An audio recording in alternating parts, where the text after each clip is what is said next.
السلام علیکم ورحمۃ اللہ وبرکاتہ. کیا حال ہے سب کا؟ الحمد للہ. نحمده ونصلی علی رسولہ الکریم. اما بعد فاعوذ باللہ من الشیطان الرجیم. بسم اللہ الرحمن الرحیم. رب اشرح لی صدری ویسر لی امری واحلل عقدۃ من لسانی یفقہوا قولی. بہت سی چیزیں انسان کتابوں سے سیکھتا ہے، کچھ چیزیں انسان تجربات اور مشاہدات سے سیکھتا ہے. توحید کا سبق یہ ہمیں قرآن مجید سے بھی ملتا ہے، سنت رسول صلی اللہ علیہ وسلم سے بھی ملتا ہے، صحابہ کرام کی عملی زندگیوں سے بھی ملتا ہے، اور اس کے ساتھ ساتھ انسان کے اوپر گزرنے والے حالات اور واقعات بھی اسے یہ سبق سکھاتے ہیں، جن میں ایک رخ تو نعمتوں کا ملنا ہے. جب انسان پر اللہ سبحانہ و تعالی کی نعمتیں عام ہوتی ہیں وہ تو ہیں ہی، لیکن جب انسان کی آنکھ ان کے لیے کھلتی ہے کہ مجھے اتنا کچھ ملا ہوا ہے، تو اس کے اندر سب سے زیادہ اللہ تعالیٰ کی شکر گزاری پیدا ہوتی ہے. دوسری طرف انسان پر آنے والی تکلیفات، جب ان تکلیفات میں انسان اپنے رب کو پکارتا ہے اور اس کی دعائیں قبول ہوتی یا اس کی مشکلات آسان ہوتی، یا جب انسانوں کی طرف سے بے بسی اور عاجزی سمجھ میں آتی کہ انسان میرے لیے کچھ نہیں کر سکتے، یہ رب ہی ہے جو میری مشکل دور کرے گا، خواہ وہ بیماری ہو، خواہ وہ کوئی اور تکلیف یا پریشانی ہو، تو اس سے بھی یہ سبق ملتا ہے کہ لا شریک لہ، اس کا کوئی شریک نہیں. ہم یہ سمجھتے ہیں کہ صرف کتاب پڑھ لینے سے ہمیں یہ بات پتہ چل جائے گی، یا ہمارے پیرنٹس ہمیں بتا دیں گے کہ لا شریک لہ، یا یہ کہہ دینا کہ لا الہ الا اللہ بس کافی ہے، شرک سے بیزاری ہو گئی. لیکن یہ کہہ دینے کے باوجود بھی انسان بارہا زندگی میں غلطی کرتا ہے، اور اللہ سبحانہ وتعالیٰ کے سکھانے کے طریقے مختلف ہیں. ان میں سے ایک تو کتاب کے ذریعے، پیغمبر کے ذریعے، مختلف واقعات تاریخ کے ذریعے، اور دوسرے ذاتی تجربات کے ذریعے. جو انسان کا تعلق اللہ تعالیٰ سے بڑھتا جاتا ہے تو اسے واقعی یقین آتا جاتا ہے کہ لا شریک لہ، اس کا کوئی شریک نہیں.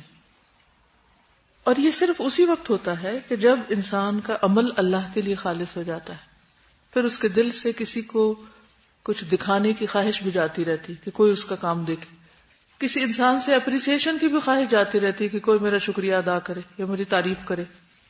کسی انسان سے صلے کی توقع بھی نہیں رہتی کہ کوئی اس کو کچھ دے، یعنی صرف تعریف نہیں بلکہ کوئی اور مادی فائدہ پہنچائے، کیونکہ اس کو یقین ہوتا کہ میرا رب ہے، وہ ٹیک کیئر کر لے گا. تو یہ کہنا تو آسان ہے کہ قل ان صلاتی ونسکی ومحیای ومماتی للہ رب العالمین، لیکن اس کی عملی تصویر بننا، عمل سے ظاہر کرنا کہ لا شریک لہ وبذالک امرت وانا اول المسلمین، اور اس کے فیصلوں کے آگے سر تسلیم خم کر دینا، یہ انسان کو اس دنیا میں بھی جینے کا لطف دیتا ہے. ایسے ہی لوگوں کے لیے موت کے وقت بھی ایک خاص لطف ہے. ان کی موت بھی اللہ سے ملاقات کے شوق میں اور زیادہ خوبصورت بن جاتی ہے، اور حقیقی معنوں میں اسی وقت ومماتی للہ رب العالمین ہوتا ہے کہ انسان مرنا بھی چاہتا تو اللہ کے نام پر، اور مر کے کیا وہ چاہتا ہے کہ اللہ سے ملاقات ہو جائے. وہ مرنے کا انتظار بھی کیوں کرتا ہے کہ یہ اللہ سے ملاقات کا ذریعہ ہے، اور پھر مرنے کے بعد کی زندگی بھی اس کے لیے پرامن ہو جاتی جب وہ حقیقی معنوں میں لا شریک لہ کہتا ہے. تو ہماری زندگی کا ٹارگٹ کیا ہونا چاہیے؟ ہمارے جینے اور مرنے کے سارے کام صرف زبان کی حد تک نہیں، واقعی اللہ کے لیے ہو جانے چاہیے، کہ غیر اللہ سے کسی بھی قسم کے کسی فائدے یا کسی بھی چیز کی کوئی چاہت ہی نہ رہے. جب تک انسان انسانوں سے بہت کچھ چاہتا ہے، انسان اس کو مایوس کرتے ہی رہیں گے، اور جب انسان اپنی ساری توقعات اور امیدیں صرف اللہ سے رکھ لیتا ہے تو پھر اس کی زندگی میں ڈھیروں پریشانیوں کے باوجود بھی بے پناہ اطمینان ہوتا ہے، کیونکہ اس کو کسی سے کوئی شکوہ ہی نہیں، کوئی شکایت ہی نہیں، کیونکہ اس کو پتا ہے کہ انسان محتاج ہے، وہ میرے خالق نہیں، نہ میرے رازق ہیں، نہ وہ مجھے وہ دے سکتے ہیں جو میں ان سے چاہتا ہوں، وہ میرا رب ہے جو سب کچھ کرنے والا ہے. تو اس لیے میری زندگی للہ رب العالمین ہی ہے. ہم پڑھ رہے تھے بیماری کے بارے میں کہ جب بیماری آئے تو انسان کیا کرے. سب سے پہلے کہ اللہ سے اچھا گمان رکھے کہ اس بیماری میں خیر ہے. پھر یہ کہ بیماری کی حالت میں بھی اپنی زندگی سے بھرپور فائدہ اٹھاتا رہے، فائدہ مند مریض بنے.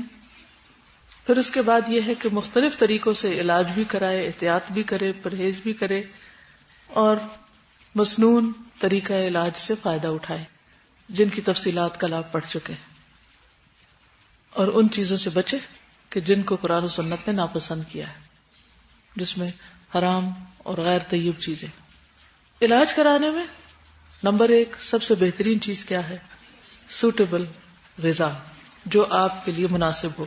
اور اس کے لیے میں نے آپ کو طریقہ بتایا تھا کہ جائیں اور سرچ کریں اپنے بلڈ گروپ کے مطابق اپنی فوڈ کو دیکھیں کہ آپ کے لیے کیا زیادہ بہتر ہے اور کیا نہیں. یہ صرف ایک راستہ ہے. دوسرا یہ کہ تجربے اور مشاہدے سے بھی آپ بہت کچھ اپنے مزاج کے بارے میں جان لیتے ہیں. بلڈ ٹائپ سے بھی انسان وہ ایک نئی ریسرچ ہے، لیکن باڈی کے اندر جو ہے نا ہمارے اللہ تعالیٰ نے ایک ایسا میکینزم رکھا ہے کہ جس چیز کی کمی ہوتی ہے نا اس چیز کو دل چاہتا ہے. ایک نیچرل وے ہے کہ کریونگ کس چیز کی. یہ بتائیے کہ آپ میں سے کسی نے ریسرچ کی بلڈ ٹائپ معلوم کر کے کچھ؟ I researched on it. There are a lot of skeptics of this research as well. But generally I am O positive, تو O blood group کی جو میں پڑھی تھی I'm not supposed to eat many meats. Coffee dairy products بھی not allowed. اس میں یہ ہے کہ ایک ٹائپ ہونے کے باوجود بھی ہر انسان پھر مختلف ہے کئی اعتبار سے. اس میں کئی اور فیکٹرز بھی ہوتے ہیں، کس کنٹری میں آپ رہتے ہیں، کلائمیٹ کیا ہے، کون سی نسل سے آپ تعلق رکھتے ہیں، جینیٹک چیزیں بھی بیچ میں شامل ہو جاتی ہیں. پلس یہ ہے کہ انسان کسی بھی چیز کو جو قرآن و سنت کے علاوہ ہے 100% اس پر ڈپینڈ نہیں کر سکتا، لیکن مختلف طرح کی چیزیں جو سامنے آتی ہیں ان کو پڑھنے سے ذہن میں وسعت آتی اور ان سے فائدہ پہنچتا ہے. اور اس کو اگر انسان اپنی ذات کے ساتھ کمپیئر کرے تو کچھ چیزیں تجربہ بھی بتاتا ہے کہ وہ بلڈ گروپ جو ہوتا ہے اس سے ایسیڈک چیزیں زیادہ نہیں کھانی چاہیے. And I found that to be true with myself as well, کیونکہ نیچرلی اسٹمک زیادہ ایسیڈک ہوتا ہے. If you take more acidic things then that is more harmful to you. تو جو چیزیں نقصان دہ ہیں، کسی بھی چیز کو جس کو اللہ نے حلال قرار دیا اس کو ہم ٹوٹلی حرام نہیں کر سکتے، الا یہ کہ کوئی ڈاکٹر آپ کو کہے کہ وقتی طور پر آپ یہ چیز نہ استعمال کریں. مثلا اس کی بھی دلیل قرآن پاک میں ملتی، کل الطعام کان حلا لبنی اسرائیل الا ما حرم اسرائیل علی نفسہ من قبل ان تنزل التوراۃ. تو حضرت یعقوب علیہ السلام نے اپنے لیے کیا حرام کر لیا تھا، یعنی پرہیز کر رہے تھے وہ ایک طرح سے. اونٹ کے گوشت کا، اونٹ اور شت خرگوش بھی تھا، تو وہ ان کو پرسنلی ان کو نہیں سوٹ کرتا ہوگا. تو اس طرح کوئی بھی چیز جو حلال ہو کسی کے لیے بھی کسی اور کو حرام کرنے کا اختیار نہیں ہے، نہ خود پر حرام کر کے اس کو اس سے بچنا چاہیے. لیکن اگر کوئی چیز نقصان دے رہی ہو تو اس کو کھا کر بھی اپنا قتل نہیں کرنا چاہیے. تو مختلف چیزوں سے آپ کو فائدہ ضرور بہرحال پہنچتا ہے اور ساری زندگی انسان سیکھتا چلا جاتا ہے. اب یہ ہے کہ طریقہ ہے علاج میں آپ نے دیکھا ہوگا کہ ہر ملک اور ہر علاقے اور ہر مزاج کے لوگوں نے اپنی ضرورت کے مطابق بہت سے علاج ایجاد کیے ہوئے. مثلا چائنیز طریقہ کار جو ہے علاج کا، اور چائنیز طریقہ علاج میں بھی کئی قسم کے علاج ہیں، کوئی ایک نہیں ہے. آکو پنکچر، آکو پریشر اور ہربل ٹریٹمنٹ ان کے ہاں. پھر اسی طرح مختلف طرح کے مساج کے ذریعے مختلف علاج موجود ہیں. پھر اسی طرح آپ دیکھیے کہ عربوں کے ہاں علاج کے طریقہ ہے کار مختلف ہیں. پھر آپ ویسٹ میں چلے جائیں، پھر وہاں بھی کئی قسمیں ہیں علاج کی. پھر مختلف غذاؤں کے ساتھ جو علاج ہے، تو علاج کرانا مسنون ہے ایز لانگ ایز وہ کسی شرعی طریقے کے اس طرح مخالف نہ ہو کہ جس سے شریعت نے روکا ہے ہمیں. مثلا کون سی چیز ہے جس کو نبی صلی اللہ علیہ وسلم نے پسند نہیں کیا؟ آگ سے داغ کو. حالانکہ وہ طریقہ علاج ہے، اس سے علاج ہوتا ہے، فائدہ ہوتا ہے، لیکن آپ نے اس کو پسند نہیں کیا. پھر اسی طرح یہ ہے کہ کچھ روحانی علاج بھی ہیں. ٹھیک ہے، تو آج میں بات کروں گی روحانی علاج پہ. جسمانی علاج کے مختلف طریقے ہیں جن کو ہر علاقے کے لوگ اپنی اپنی ضرورت اور تشخیص کے مطابق کرتے ہیں. جہاں پر آپ ہوں وہاں آپ فائدہ اٹھائیں. علاج کرانا بھی مسنون ہے، کیونکہ اللہ سبحانہ وتعالیٰ نے کوئی مرض ایسی نہیں اتاری جس کا علاج نہ اتارو. یہ ہماری جہالت ہے کہ ہمیں پتہ نہ ہو. بلا وجہ خود کو بیمار رکھنا یہ اللہ کی نعمتوں کی ناقدری، اور اپنے جسم کا حق نہ دینا یہ بھی درست نہیں. تو اس کی اپنے طور پر بھرپور کوشش کرنی چاہیے، اور علاج کرانے کے لیے بھی نیت اچھی کرنی چاہیے. مثلا میں جب کوئی علاج کراتی ہوں تو میری نیت یہ ہوتی ہے کہ اللہ تعالیٰ تاکہ میں آپ کی عبادت کو زیادہ بہترین طریقے سے کر سکوں، اور میں یہ دعا بھی کرتی ہوں رب اعنی علی ذکرک و شکرک و حسن عبادتک، کہ مثلا اگر میں فزیکلی فٹ ہوں تو میری نماز بہت اچھی ہو سکتی، ادروائز نماز میں کمی کوتاہی ہو جائے گی. آپ پراپر سجدہ نہیں کر سکتے، یا پراپر رکوع نہیں کر سکتے، یا پراپر جلسہ نہیں کر سکتے، یا لمبا قیام ہی نہیں کر سکتے، تو بہت بڑی خیر سے محروم ہے، نقص تو آ رہا ہے نا. تو ہمیں نیت بھی اچھی کرنی چاہیے اس میں کہ میں کیوں علاج کرانا چاہتی ہوں، لیکن اپنے آپ کو بیمار چھوڑ دینے میں کوئی خیر خوبی نہیں ہے. اور ضرورت دوا لی جائے لیکن بلا ضرورت نہ لی جائے، اور ہارمفل دوائیں نہ لی جائیں.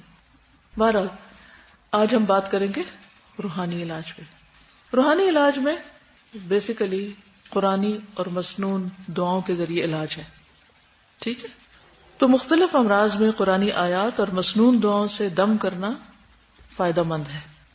پہلی بات یہ ہے کہ انسان جب بیمار ہو تو اس کا یقین یہ ہو کہ مجھے شفا صرف اللہ دے گا، اور اسباب میں اس کے کہنے کے مطابق ہی استعمال کریں، تو اللہ پر توکل کریں. وَإِذَا مَرِضْتُ فَهُوَ يَشْفِينِ. ڈاکٹر سبب ہے، شافی نہیں ہے. شافی اللہ ہی کی ذات ہے. اسی لیے آپ نے دیکھو کہ مختلف حکیموں کے نسخوں کے اوپر لکھا ہوتا ہے هو الشافی. تو میں جب شروع بچپن میں پڑھا هو الشافی کیا چیز ہے نا، شافی کون ہے ذہن میں جاتا ہے، وہی الشافی، شفا دینے والا ہے، تکلیف دور کرنے والا ہے. ورنہ سارے دنیا کے لوگ، ساری دنیا کے بیسٹ ڈاکٹرز بھی مل کر اگر آپ کو شفا دینا چاہیں نہیں دے سکتے، وہ صرف اللہ کے ہاتھ. اور یہی ہمارا یقین ہونا چاہیے. حضرت ایوب علیہ السلام نے جب ان کو تکلیف ہوئی تھی تو کیا کیا تھا؟ اللہ ہی کو پکارا تھا. وَأَيُّوبَ إِذْ نَادَىٰ رَبَّهُ أَنِّي مَسَّنِيَ الضُّرُّ وَأَنْتَ أَرْحَمُ الرَّاحِمِينَ. یہ تکلیف جسمانی بھی ہو سکتی ہے، روحانی بھی ہو سکتی، دونوں میں آپ یہ پڑھ سکتے. بَأْسَا ضَرَّاء أَنِّي مَسَّنِيَ الضُّرُّ وَأَنْتَ أَرْحَمُ الرَّاحِمِينَ. اور حقیقت یہ ہے کہ اللہ نے ہمیں ہر طرح کی رہنمائی دی ہے، تو ہم اللہ پہ بھروسہ کیوں نہ کریں. وَمَا لَنَا أَلَّا نَتَوَكَّلَ عَلَى اللَّهِ وَقَدْ هَدَانَا سُبُلَنَا. ہمیں کیا ہے کہ ہم اللہ پہ بھروسہ نہ کریں، حالانکہ اسی نے ہمیں ہدایت کی راہیں دکھائی ہیں، ہر چیز کا راستہ اس نے کھولا ہے، تو توکل بھی اسی پہ کریں گے.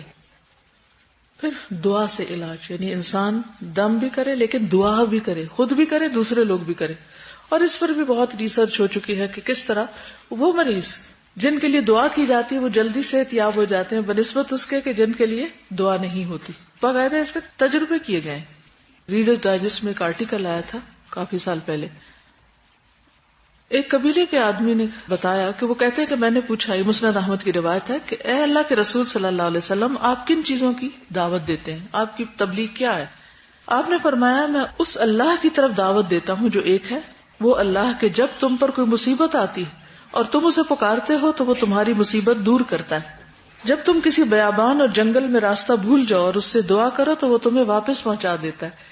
یعنی ایک دیہاتی ہے، ایک معمولی سمجھ کا آدمی ہے، تو آپ صلی اللہ علیہ وسلم کس طرح اللہ تعالیٰ کی پہچان کروا رہے ہیں کہ کون ہے. جیسے بچے پوچھتے نا اللہ تعالیٰ کون ہے. تو اس قسم کے طریقے سے مثالوں سے بچوں کو سمجھایا جا سکتا ہے.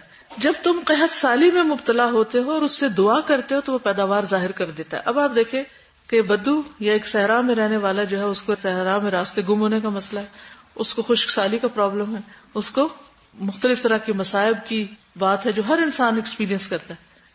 تو اس سے یہ حکمت بھی پتہ چلتی ہے کہ ہر شخص کے لیے اللہ تعالیٰ کا تعارف کرانے کا طریقہ مختلف ہوگا. مثلاً اگر آپ ایک سائنٹسٹ سے بات کرتے ہیں تو آپ اس سے ایک اور طرح بات کریں گے، ایک بچے سے کرتے ہیں اور طرح کریں گے، ایک بیمار سے کرتے ہیں اور طرح کریں گے، ایک مالدار سے کرتے ہیں اور طرح کریں گے. رسول اللہ صلی اللہ علیہ وسلم نے فرمایا دعا اس مصیبت کے لیے بھی فائدہ مند ہے جو نازل ہو چکی اور اس کے لیے بھی جو ابھی نازل نہیں ہوئی. لہٰذا اے اللہ کے بندو دعا لازم پکڑو. جو بیماری آ چکی اور جو نہیں آئی دونوں کے لیے دعائیں کریں کہ اللہ تعالیٰ تو ہمیں اپنی عافیت میں رکھ، اور جو آ چکی ہے اس کو دور کر دے، کیونکہ دعا سے تقدیر بھی پلٹ جاتی ہے. حدیث میں آتا ہے لا يرد القضاء الا الدعاء. رسول اللہ صلی اللہ علیہ وسلم نے فرمایا صرف دعا ہی تقدیر بدلتی. اور جب انسان اللہ سے مایوس ہونے لگتا ہے اور دعا نہیں کرتا تو اللہ تعالیٰ اس سے ناراض ہوتا ہے. آپ صلی اللہ علیہ وسلم نے فرمایا لوگوں میں سب سے زیادہ عاجز وہ ہے جو دعا کرنے سے عاجز ہے. جو دعا نہیں مانگتا. تو دو چیزیں آ گئی، ایک یہ کہ دعا کرنی اپنے لیے بھی دوسرے مریضوں کے لیے بھی، اور دوسرے خاص دم یا خاص دعائیں، مخصوص دعائیں، یعنی ایک عام دعائیں اور دوسرے مخصوص دعائیں جو بیماریوں سے علاج کے طور پر پڑھی جائیں گی. ٹھیک ہے. حضرت عائشہ سے روایت ہے کہ رسول اللہ صلی اللہ علیہ وسلم مجھے نظر بد سے دم کرانے کا حکم دیتے تھے. ٹھیک ہے، یعنی جب حضرت عائشہ کی طبیعت نڈھال ہوتی تو آپ حکم دیتے کہ تم دم کراؤ. یہ حدیث ہے صحیح مسلم کی 5849. کان یأمرها ان تسترقی من العین. کان یأمرها، نبی صلی اللہ علیہ وسلم ان کو حکم دیتے کہ کیا کریں، ان یسترقی من العین، کہ وہ نظر کے لیے دم کروا لیں. ٹھیک ہے. اور جس کو دم کرنا آتا ہو اس کے لیے کیا حکم ہے، صحیح مسلم ہی کی روایت ہے. جابر بن عبداللہ کہتے ہیں کہ ہم میں سے ایک آدمی کو بچھو نے ڈس لیا جبکہ ہم رسول اللہ صلی اللہ علیہ وسلم کے ساتھ بیٹھے ہوئے تھے. ایک صحابی نے عرض کیا اللہ کے رسول میں دم کروں؟ آپ نے فرمایا تم میں سے جو اپنے بھائی کو فائدہ پہنچانے کی استطاعت رکھتا ہو وہ اسے فائدہ پہنچا دے. اس سے کیا پتہ چلتا ہے کہ دم کرنے کے لیے کوئی خاص مخصوص شخصیت کا ہونا ضروری نہیں، کہ بڑا سا جبہ پہنا ہوا ہو یا کوئی بہت خاص قسم کا بھاری بھرکم شخص ہو. نہیں، جس کو بھی اللہ حکمت دے دے، جس کو بھی اللہ تعالیٰ کسی کو فائدہ پہنچانے کی صلاحیت دے دے. اور اس کا تعلق حکمت سے بھی ہوتا ہے نا، کہ انسان قرآن مجید کی آیات میں غور و فکر کرے، دعائیں پڑھے، پھر ان کو صحیح پڑھے، پھر ان کو یاد کرے، پھر وقت پر یاد بھی نہیں، ریکال بھی کر لے. دعائیں تو آپ سب یاد کر رہے، لیکن کس کس کو یاد آتی ہے جب کوئی خاص مشکل ہوتی ہے تو اس کو کوئی دعا پڑھنی. دم یہ دو چیزیں نا، جیسے دوائی شافی میں بھی پڑھا تھا کہ ایک تو جو دم کرنے والا ہے اس کا بھی یقین جو ہے وہ بہت اسٹرانگ ہونا چاہیے، اور جو دم کروا رہا ہے اس کو بھی ایمان اور یقین ہو تو فائدہ زیادہ ہوتا ہے. کیونکہ اگر آپ کہیں یہ چند لفظ ہیں ان سے کیا ہوگا، اکثر لوگ دعا اور دم کو ویلیو نہیں کرتے. اگر انہیں بتایا جائے نا کہ آپ سورۃ فاتحہ پڑھ، وہ تو ہم پڑھتے ہی رہتے ہیں. اگر کہا جائے کہ بھئی آپ لا الہ الا انت سبحانک انی کنت من الظالمین پڑھیں گے، غم میں، ڈپریشن میں، یہ تو بہت دفعہ پڑھ لی ہے، اچھا کچھ اور بتا. بھائی اگر پڑھی اور نہیں مسئلہ حل ہو تو اس کا مطلب پڑھنے کا طریقہ ٹھیک نہیں تھا. صحیح طریقے سے پڑھیں، اسی درد کے ساتھ پڑھیں جس درد کے ساتھ یونس علیہ السلام نے پڑھی. وہ تو آپ محسوس نہیں کر سکتے کیونکہ آپ مچھلی کے پیٹ میں ہیں نہیں، لیکن تھوڑا امیجن کر لیں کہ کس طرح انہوں نے پڑھی ہوگی. تو جب اس طریقے سے آپ پڑھیں گے، اس یقین کے ساتھ آپ پڑھیں گے تو اللہ تعالیٰ ضرور سنیں گے.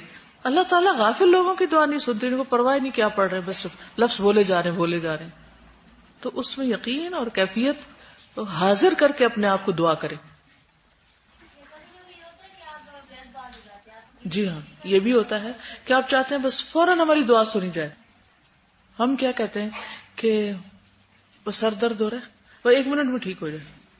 اب 1 منٹ میں ٹھیک نہیں ہوا تو اس کا مطلب دعا نہیں سنی گئی. 1 گھنٹے میں ٹھیک ہو جائے. لیکن اللہ سبحانہ و تعالیٰ کا طریقہ یہ نہیں ہے. کیا وہ آپ کے حکم کے مطابق چلے گا؟ وہ زیادہ بہتر جانتا ہے یا آپ بہتر جانتے ہیں؟ وہ زیادہ بہتر جانتا ہے. تو اس لیے دعا مانگنے کے بعد انتظار کرنا اور صبر کرنا بھی ضروری ہے.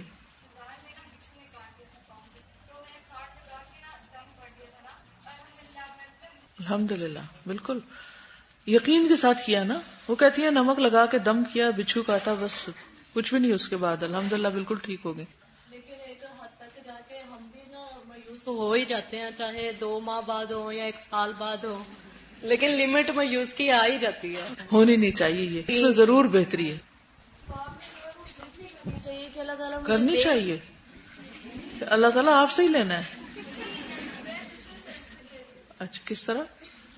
وہ اس طرح کہ بعض اوقات ہم یہ کہتے ہیں کہ اللہ تو مجھے بس یہی دے، حالانکہ اللہ تعالیٰ نے اس کے بدلے کچھ اور دینا ہوتا ہے، وہ زیادہ بہتر ہوتا ہے. اس لیے دعا ہمیشہ یعنی اس طرح مانگنی چاہیے کہ اللہ جو میرے لیے بہتر ہے وہ مجھے دے. نہیں، جو ہمیں بہتر لگتا ہے وہ بھی مانگ سکتے ہیں. ٹھیک ہے نا، یقین کے ساتھ مانگے. پھر اللہ تعالیٰ کو زیادہ پتا ہے کہ یہ اس کے لیے بہتر نہیں، میں اس سے بھی بہتر اس کو دے رہا ہوں. کیونکہ اگر ہم خود ہی ڈیسائسو نہیں ہیں کہ کیا مانگ رہے ہیں کیا نہیں، ہمیں پتہ ہی نہیں کیا مانگنا ہے، تو پھر اس میں یقین نہیں آتا. اللہ تعالیٰ چاہیں تو یہ دے دیں، چاہیں تو وہ دے، یہ نہیں کہنا یہ چاہیے، جو چاہیے وہ مانگے. اللہ تعالیٰ کو تو ہر صورت پتا ہے کہ یہ نہیں ٹھیک، تو اللہ تعالیٰ پھر کہتے ہیں نہیں، یہ نہیں بندے، یہ لو جو اس سے اچھا ہے.